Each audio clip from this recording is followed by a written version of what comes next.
ಮಾಜಿ ಪ್ರಧಾನಿ ದೇವೇಗೌಡರನ್ನ ರಾಜ್ಯಸಭೆಗೆ ಕಳುಹಿಸದೇ ಇರುವಂತ ನಿರ್ಧಾರವನ್ನ ಬಿಜೆಪಿ ಮತ್ತು ಜೆಡಿಎಸ್ ತೆಗೆದುಕೊಂಡಿದೆ.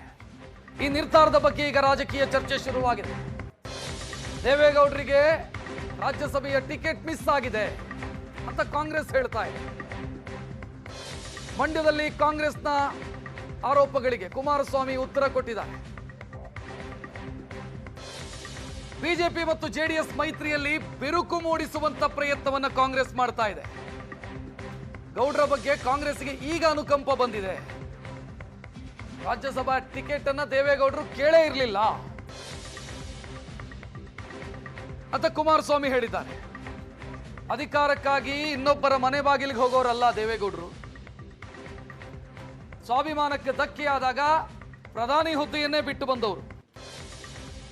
ಒಕ್ಕಲಿಗ ಸಿಎಂ ಇರಬೇಕಾದ್ರೆ ರಾಜ್ಯಸಭಾ ಸದಸ್ಯ ಇಟ್ಕೊಂಡು ಏನ್ ಮಾಡ್ತೀರಿ ಅಂತ ಪ್ರಶ್ನಿಸಿದ್ದಾರೆ ಕುಮಾರಸ್ವಾಮಿ.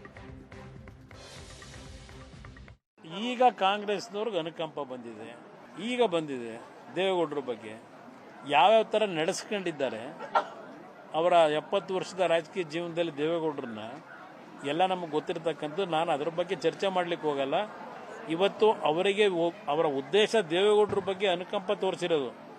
ಇವತ್ತು ಯಾವೊಂದು BJP JDSನ ಮೈತ್ರಿ ಇದೆ, ಈ ಮೈತ್ರಿ ಅವರಿಗೆ ಎಲ್ಲ ಒಂದು ಕಡೆ ಅಳಕಿದೆ. ಮುಂದಿನ ಚುನಾವಣೆ ಏನಾಗುತ್ತೆ ಅಂತಕ್ಕಂಥದ್ದು ಗೊತ್ತಿದೆ ಅವರಿಗೆ.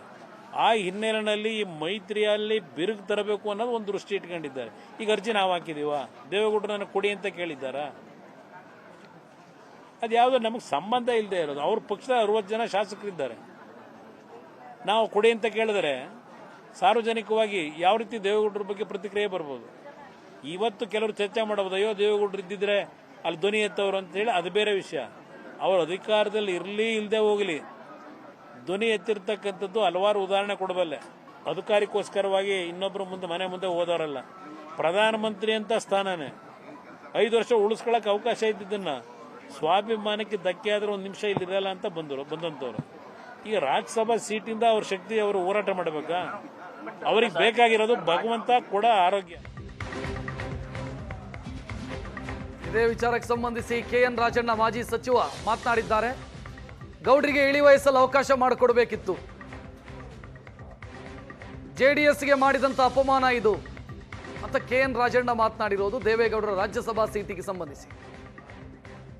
ಅವರಿಗೆ ಅವಕಾಶ ಕೊಡಬೇಕಾಗಿತ್ತು. ಇಳಿ ವಯಸ್ಸಿನಲ್ಲಿ ಅವರ ರಾಜಕೀಯ ಅಂತ್ಯ ಒಂದು ಸುಗಮ ರೀತಿಯಲ್ಲಿ ಆಗಬೇಕಾಗಿತ್ತು. ಇದು ಸುಗಮ ರೀತಿಯಲ್ಲಿ ಆಗಿದೆ ಅಂತೇಳಿ ಯಾರು ಬಯಸೋದಿಲ್ಲ.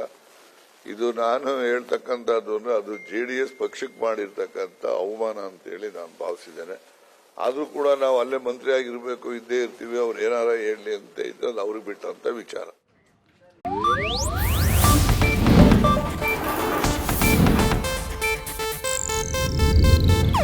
ಇದು ಏಷ್ಯಾನೆಟ್ ನ್ಯೂಸ್ ನೆಟ್ವರ್ಕ್ ಪ್ರಸ್ತುತಿ.